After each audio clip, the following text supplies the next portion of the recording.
All right. So in this video, I got some pieces out here pulled up that exposes and shows the true origin of melanated people, black people, African people, all the names and labels that you want to give us.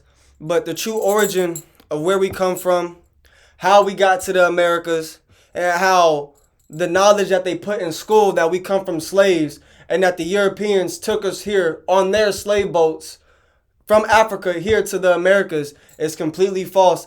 And it's there to hide us from our true identity and our origin so that we don't know who we are. Because if we don't know who we are, that means that you could be controlled. You know what I'm saying? So we're going to get into that. To humanity, to African civilization, world civilization.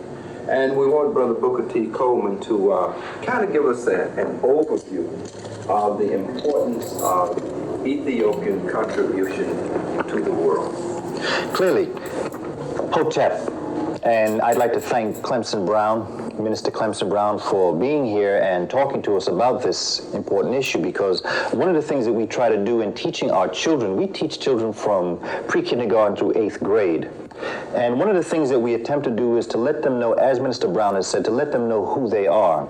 And there really is no way to understand who we are as a people, as an African people, and I include European Africans and Asian Africans while we're talking about it too. The whole of humanity owes a great debt to Ethiopia for what Ethiopia has done, both male and female, looking in terms of the development of not just humankind, but also civilization. And what you're looking at here is what we call, in geographical terms, as a relief map. And the wonderful thing about a relief map is that, as you know, a lot of maps are flat. What's good about this map is that you can actually see the raised mountains. You can actually see the rivers. And here, on this relief map of Africa, you can see Ethiopia, which is here. Now, we must be careful because Ethiopia as a word, while it is now being given to a specific geographic location, in the ancient world, William Leo Hansberry, as well as other scholars, teach us that Ethiopia was a term applied to the entire continent. Remember that. Ethiopia was a term applied to the whole entire continent. So the whole entire continent of Africa was once known as Ethiopia. Find references in Portuguese literature to parts of Mozambique being called Lower Ethiopia. Not just that, but we also see European scholars during the 15th, 16th, and 17th century referring to these individuals in this area of Africa. They are changing the word from calling them Ethiopians to calling them Moors. Listen to what he just said. Remember that. They changed their term of these individuals, these people, these brothers, these sisters, from Ethiopians to Moors. Remember that the Moors were in Africa and that they're African. Remember that. He just told you that. In understanding this concept, you then can understand the importance of understanding that Moors were Africans, and that in fact the Moors going into what the Muslim nation called Al-Andalus, Al-Andalus, Al-Andalus, which today we call Spain, was in fact an African nation going into the Iberian Peninsula. So we owe a great debt to Ethiopia, but Ethiopia is so important on so many different levels. This raised relief map shows us how... We were in Spain.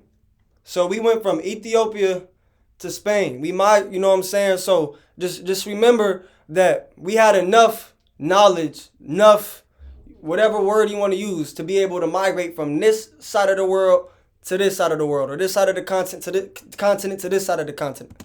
Geographically, Ethiopia is important. In fact, when you look at the Great Lakes region, and you look at the beginnings of the White Nile, and you follow the White Nile as it flows fluently through Africa, what you tend to see is a wonderful river of a clear...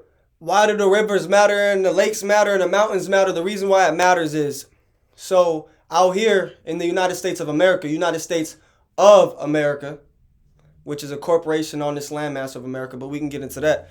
You see how there's multiple different states, and these states have their own borders.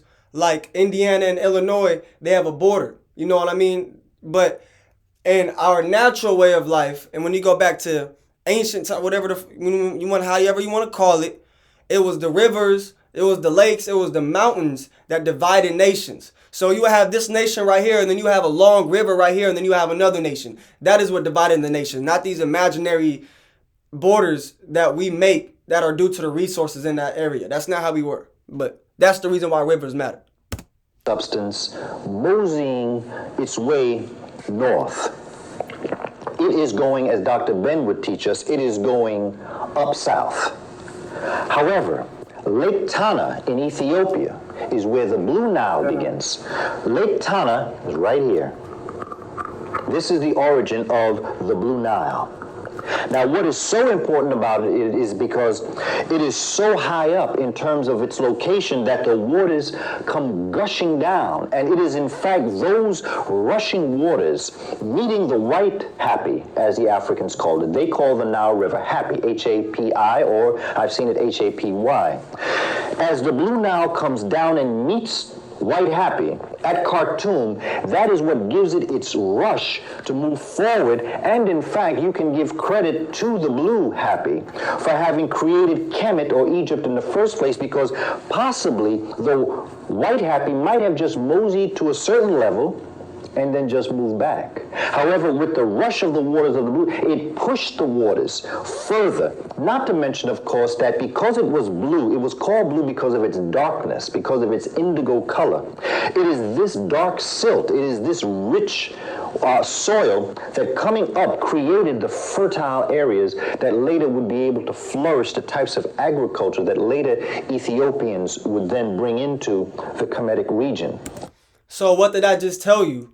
That tells you that it was the Ethiopians, which are Africans. And we just heard that the Ethiopians are the Moors, are the ones that went from Ethiopia to and created Kemet, which is known as Egypt, which are the pyramids, all that type of stuff. You know what I'm saying? So we went and we developed culture, civilization in Egypt, and these were the Moors. Remember that. And why does that matter?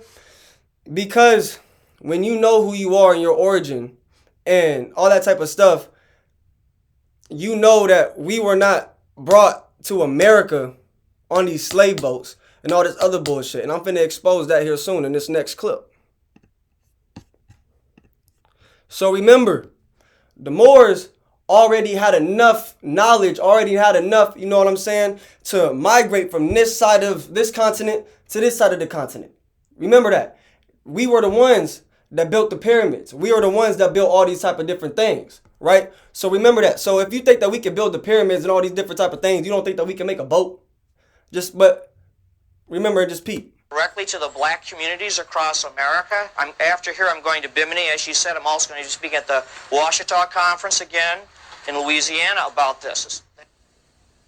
But before I tell you about that, people will say, well, big deal, so what? Why is history important at all?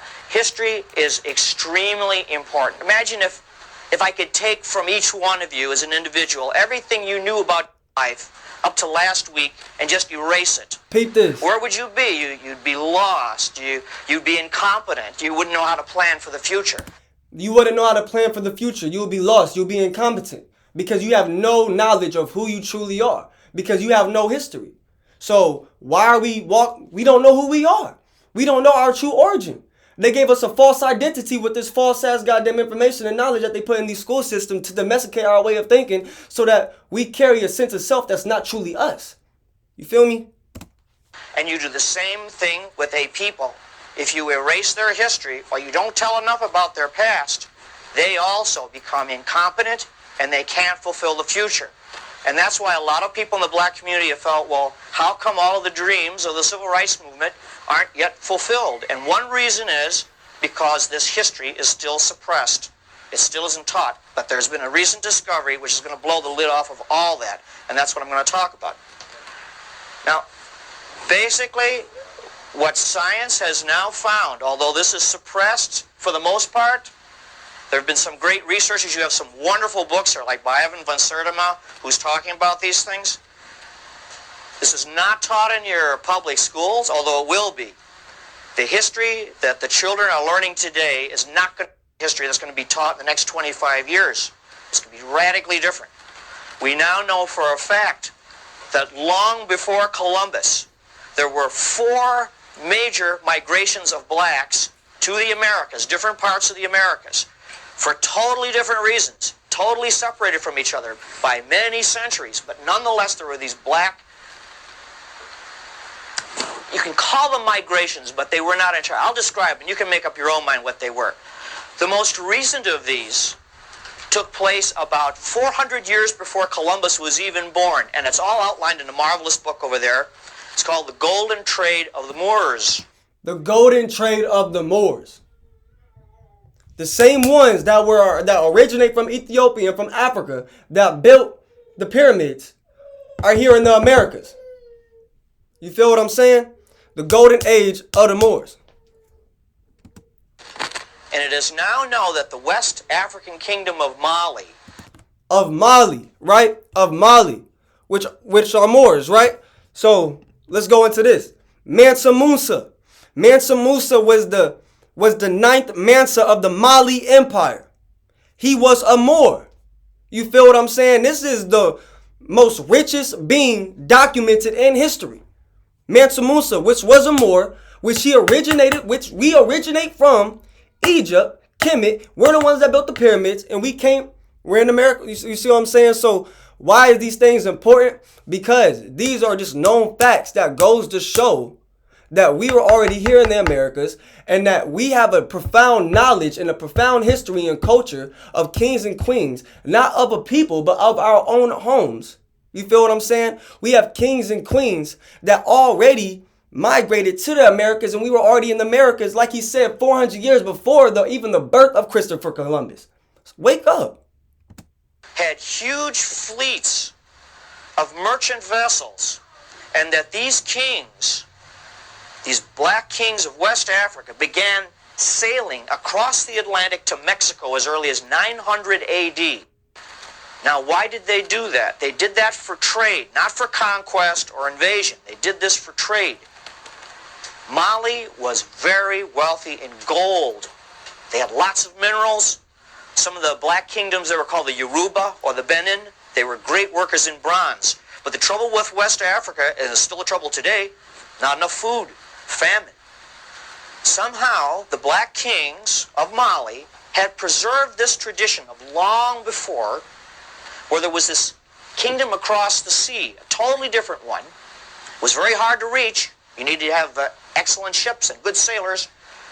And that's another thing. They're going to be all like, well, how did they get from oop to oop to oop? Look, if you don't know, look at this.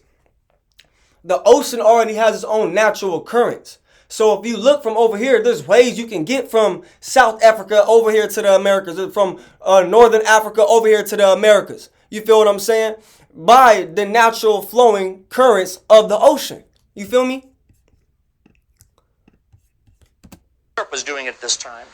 But if you cross that sea, this other kingdom across the Atlantic was very rich in a certain kind of food, which the people over there called maize. We now call corn. So look, the main basis of this thing is we do not come from slave ships, and our origins are not slavery. We literally built the pyramids. We had a whole entire culture, a way of life, civilization, truth. Years and years and years and years and years before we got colonized. You feel what I'm saying? We're literally the ones that made algebra, made math. Literally right here it says, Al-Khwarizmi, right? Al-Khwarizmi, Islamic contributions to mathematics are many, as illustrated by the work of 9th century Muslim mathematician and astronomer Muhammad Musa al-Khwarizmi. What was his name? Musa Mansa, right? And he was a Moor? Right. The contributions of the vast Islamic empire go back at least as far as 825 CE, when Al-Khwarizmi wrote his famous treatise, whatever. Translated into Latin as algebra, it became the source of what we know today as algebra. If we were able to move from Africa to Spain, from Ethiopia to Spain, Ethiopia create places like the pyramids, ancient Kemet, all these different type of things, be able to migrate from there to the Americas. You don't think that we already ain't had knowledge? You think that we were just some stupid motherfuckers? You know what I'm saying? We right here running around with our heads cut off because we don't know who we are. And that's not our fault. But it's time that we figure out who we are and we learn again. Because the information that they putting out in these school systems is to keep you from who you are. Because look at it like this, right? Imagine the same way that my brothers and sisters click together and we be putting out all this bullshit from city girl shit to all this killing and all this other low vibrational way of life that was put on us by Babylon. So imagine we put all of that energy that we put into that, and all my brothers and sisters was clicking together on some shit. Let's come together. Let's lift our brothers and sisters up. Let's learn all this type of shit. And you feel me? That once we do that, the whole entire truth is revealed of what creation truly is. Because we have been here. And then my next video is going to get into how the Europeans got to America, how the Europeans got the knowledge that they have. Because like we just seen right here, math originates from Ethiopia, originates from Musa al-Khwarizmi. You feel me? So it originates from Africa. Math originates from Africa. All these different type of things originate from Africa. Literally, way of life, civilization, and culture, everything originates back to Africa and the melanated people. So we're going to get into how we went from that into what it is today. We're going to get into how the Europeans now are the ones that are writing history, his story, and they're the ones that is controlling the perspective of who we are. And they're the ones putting out the information of who we are and the history of who we are. Y'all realize that we ain't got a voice for ourselves? I'm over here having to do this shit on YouTube because my brothers and sisters have no idea who the fuck they are. And that ain't right. And they over here teaching us in these school systems, and these people, we got these school systems, all these beings, and they teaching us who we are, and they telling us that we come from slaves, that we come from this and we come from that. That's bullshit. You know what I'm saying? Imagine if you have an oppressed people and you think that we come from slaves, we think that we come from this, we think that we come from that.